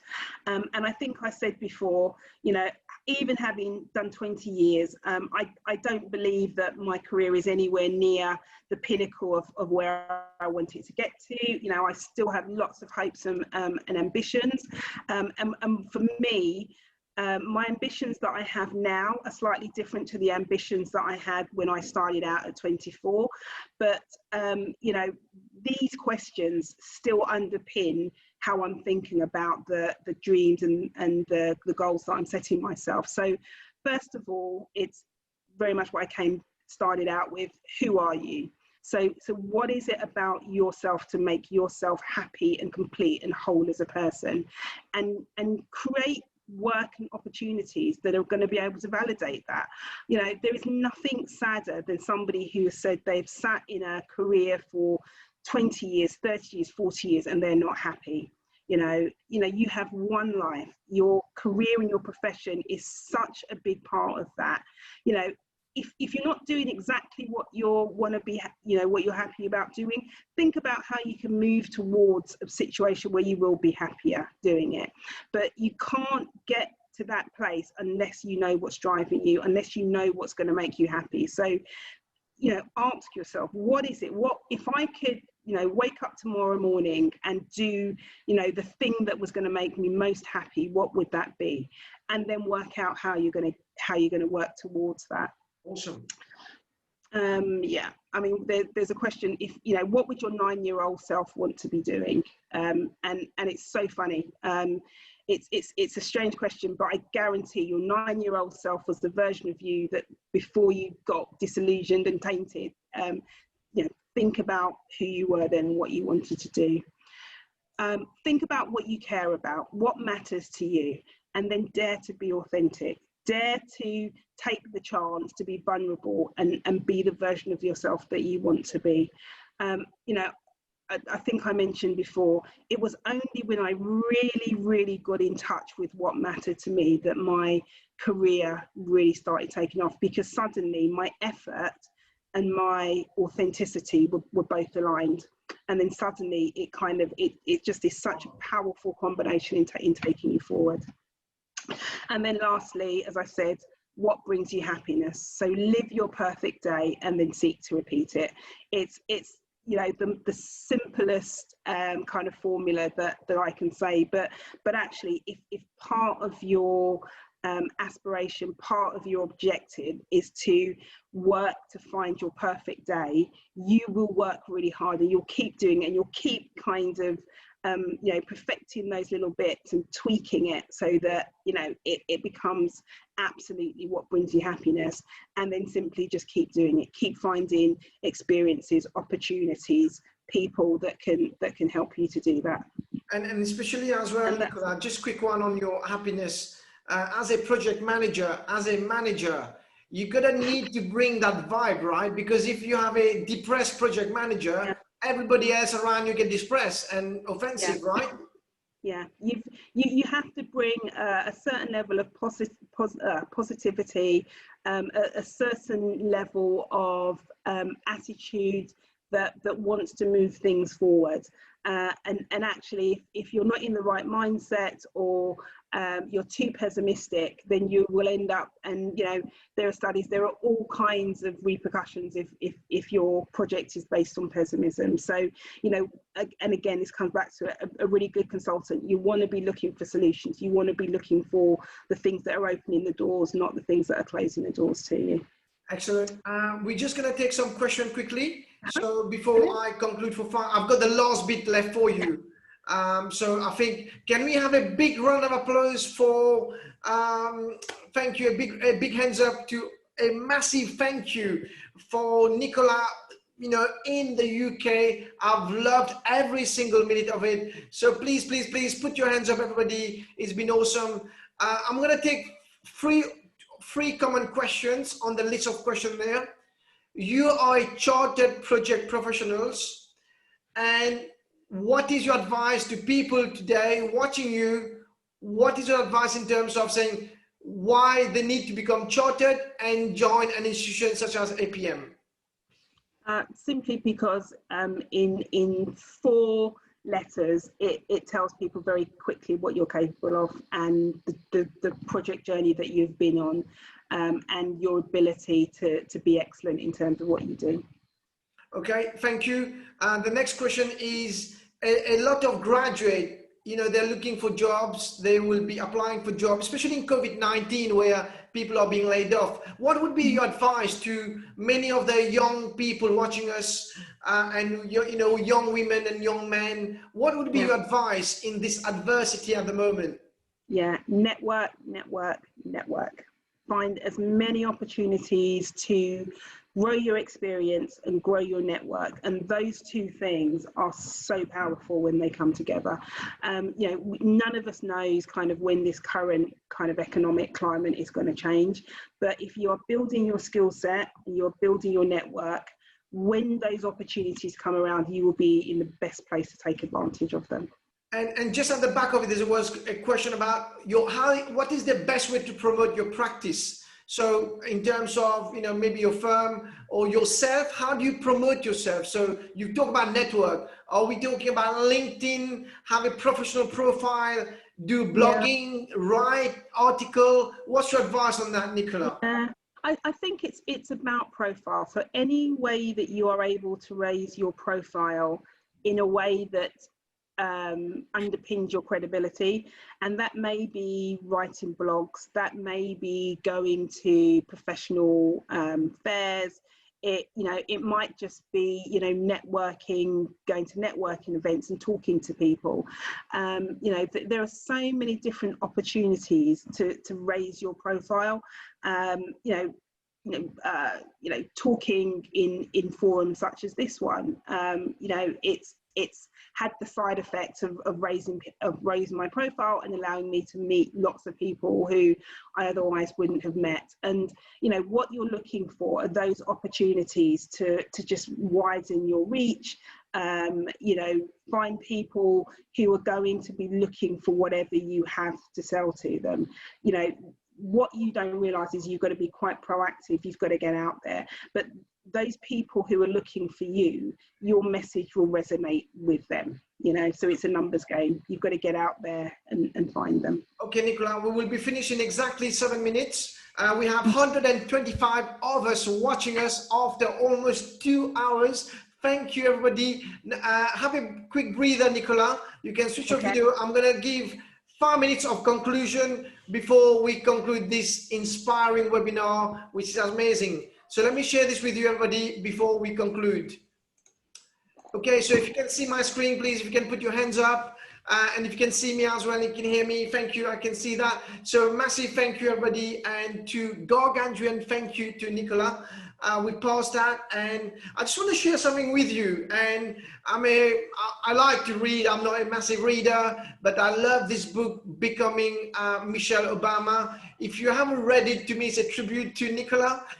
Because I found her inspiring. I found her as a role model to me and many others. And already this book have 33,000 rating, which is incredible. So I've just got that. And I think what Michelle says there, success isn't about how much money you make. It's about the difference you make in people's life, which is fantastic, of course. And then this is a beautiful quote, which I've got from the book. She goes on to say, time, as far as my father was concerned, was a gift you gave to other people. This is what we're doing today, what Nicola is doing, what all of you is here as well. It's about learning and sharing. So I've got a few quotes that I'd like to share with you. In that particular book, in her memoir, it's a work of deep reflection and mesmerizing storytelling. Michelle Obama invites readers into her world, chronicling the experiences that have shaped her, from her childhood on the south side of Chicago to her years as an executive balancing the demand of motherhood and work, to her time spent at the world's most famous address, which is the White House, of course. This is my, again, a small bit I've just extracted. With unerring honesty and lively wit, she described her triumph and her disappointment, both public and private, telling a story as she lived it, in her own words and her own terms. Warm, wise, and revelatory, Becoming is the deeply personal reckoning of a woman of soul and substance who has steadily defied expectation and whose story inspires us to do the same. And then finally, this is my superb quote, which I've got in the book. The important part of my story, I was realizing, lay less in the surface value of my feat accomplishment and more in what undergirded them. The many small ways I have been buttressing over the years and the people who have helped build my confidence over time. I remember them all, every person who had ever waved me forward, doing his or her best to inoculate me against the slight and ignominies I was certain to encounter in the places I was headed. All this environment built primarily for and by people who are neither black nor female. I love this quote. Please, if you want to take a screenshot of that, not a problem at all. And then finally, this is it, another great quote. For me, becoming isn't about arriving somewhere or achieving a certain aim.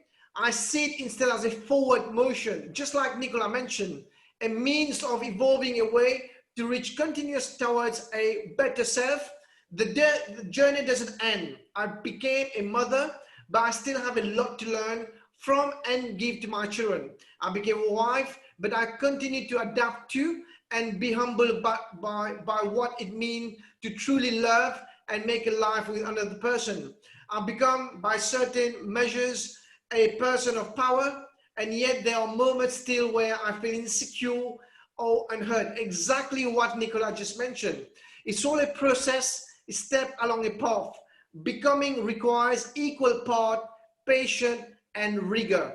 Becoming is never giving up on the idea that there's more growing to be done. This was not planned. Whatever Nicola said, this was my favorite quote. Even she was not aware. So I think the timing was perfect. And I want to share this book by Eleanor Moshe. You might not know her. She's in Australia, Melbourne. And Eleanor Moshe is an ambitious and driven thought leader, founder of the Construction Code, impactful public speaker and panelist, host of industry-leading podcasts, and author of Your Career. An experience on her Eleanor Hall, insightful and affordable industry event. Her passion in life is to guide, inspire, and directly to work on the greatest project, that is you. Ambition and achievement is Eleanor's first language and is a forward-thinking industry leader and dedicated mentor. Eleanor lives in Melbourne. So this is a great book. And I've got just a few quotes of her. I'm not going to read all of it, but the first bit I'm going to read. I read the book. The book came out 2 weeks ago, and I wanted to share that to the world. It's not enough to be inspired or motivated by your goals. You need to be obsessed. When you're obsessed with your goal, there's no qualm sacrificing it. Something has to give when pursuing your goal. Maybe it's nightly Netflix binge to read a book. Maybe it's giving up seeing friends on a daily to work on you. If your goal can't create that level of obsession, then you haven't dreamed large enough. Your vision doesn't excite you enough, and you need to go back and dig a lot deeper. For me to write this book, it was all I did, day in, day out, until it was done. Because when you become obsessed, you do the most important thing, taking action on your goal. Most people don't realize their goal because they don't do enough work. And I just want to obviously share that with you because I love it. With enough repetition, time, and belief in the clarity of what you want, you will start seeing opportunities where there were none before. People and projects will start aligning to you. Things will start happening for you. This isn't a book solely on the power of your mind, but to tap into it, power, it really starts with clarity over what you want. It can also work in that you need to consider what you don't want purely as a process of elimination to get to what you do, but that's what you focus on. The book is on Kindle and it's really, really cheap if you get it on Kindle. So finally, I want to share something with you before I get back to Nicola quickly. It's not that one, and I'm going to share this amazing video with you right now before we conclude with our last survey. So just be with us. I'm just going to share my screen to someone very special. So here we go. And hope if you can get the voice and the sound, please, please let me know. So just bear with me before I just making sure I've got that shared properly. Okay, so here we go. And I just need to share that properly. So just bear with me and just want to know where the screen is on that one. So one sec. Okay, so I'm going to share that with you now.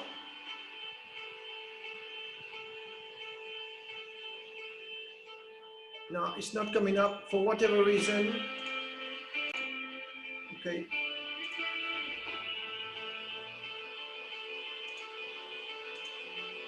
Okay, so just bear with me. I think I'm having a problem with the video. So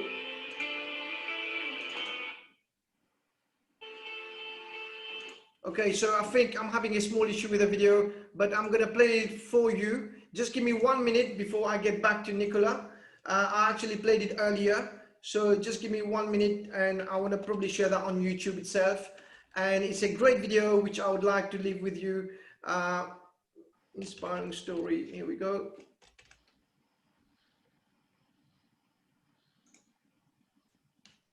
Okay, so give me 2 minutes before I type that out, story. And I really want to share that before I go today. And I think we should be okay now. So here we go. I'm just going to share that with you. And off we go. Excellent. If you can hear the sound, please let me know. And if you can hear it, I'm just going to play that now. Here we go.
Okay, so I'm just gonna finish off now and just get back to you. So just bear with us as I finish off with a tribute. Just moving back to my slide, and we've got a few minutes left. So just making sure I've got that. So I've got a question for all of you. Nicola, you can have your video on, not a problem. I'm gonna share a small poll with everybody, and I'm gonna share that to everyone. Love to have your views, please. On are you inspired to continue your journey? Love to have your views after this. I will definitely say 200% yes. We have 125 of you right now watching us. I'd love to see what your thoughts are. Are you inspired to continue your journey? Certainly I will. I've loved this every single minute, and it's been an inspirational webinar. And I love what I've heard, and of course we would love to have all your views. Please put your vote in. We've got 60% of you who already voted, so please put your vote in as we conclude. So it's going to be honest, truthful. There's no political adjustment to the vote. So whatever you're going to say, I'm going to say that. So already 63% of you voted. We are 5 seconds left before I share the poll. So I'm just going to end polling now. And I don't know. I mean, Nicola, what's your thought? I mean, I'm a bit scared to share the result, but I'm going to share that with you. We have 120 now, and I'm going to share the result with you. So the result are 100% have been inspired by Nicola's journey. To me, this is groundbreaking stuff. And can we put a big round of applause to Nicola today, who's been here? It's been fantastic. Yeah, Nicola, what's your thought on that before I move on to the final slide? What's your thought on why people have voted for? There's 101%. I don't know what happened there. But anyway, tell me. I'm so happy that I really hope it's been useful, and please feel free to link in with me on LinkedIn. And Neil, it has been an absolute pleasure. Thank you so much for your help in finding this 2 hours. It's been an absolute pleasure to do, and I'm so pleased that I've made time to do it. And a quick message to everybody watching you over the world. I mean, a quick word of wisdom, just a quick word of wisdom. What's your thoughts? Don't give up. And everything that you're going through, you are meant to go through. So keep doing it. It is an absolute journey. And I didn't realize that until 20 years later, but it is. And I'm, keep going. Okay, so take care, be safe. It's been a great webinar of 2 hours already, Nicola. I can't thank you enough. I never thought it's going to last 2 hours. I thought it's going to be probably 45 minutes, 1 hour, but I can't thank you enough. I've got one last question for you. Nicola, what are you grateful right now? What are you grateful for as we speak now? And I'd love to know your thoughts on that. Oh my goodness, too many things. I'm grateful for my children, for my family, for the chance to meet new people, hopefully inspire a few people. The list is too long, in all honesty, Anil. Okay, Nicola, look, we can't thank you enough. Can everybody put your hands up, please, for Nicola? I think you've changed a lot of what my thinking have been, and I think you've changed a lot of the audience. Everybody's still here. We've got 123 of us still listening to you. I'd like to thank my colleague Davison. I'd like to thank all of you. Of course, please send me an email for the certificate attendance and send me your feedback. I'd love to have your feedback, which I will then forward to Nicola for a time, effort in putting this together. Thank you very much indeed. I thank you all for being here.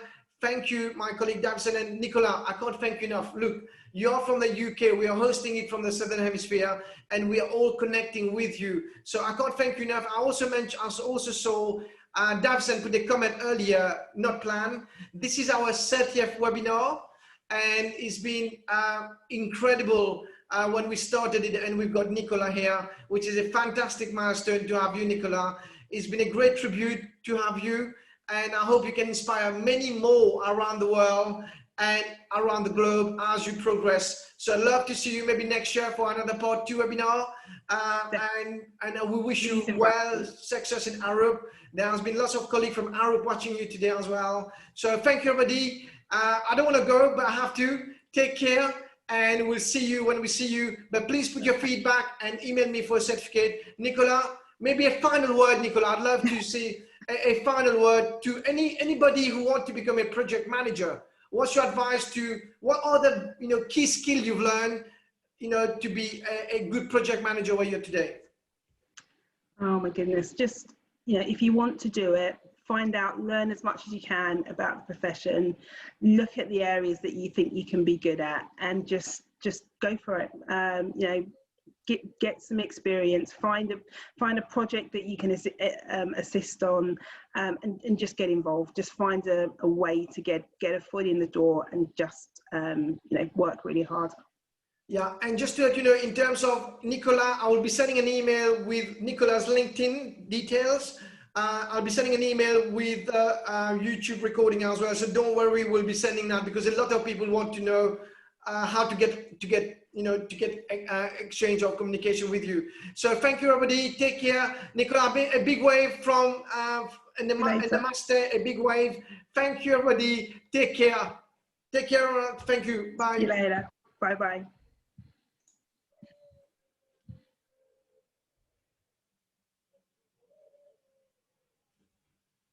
Okay, so I'm just going to end that. Thank you very much indeed, everybody. Take care. Good night.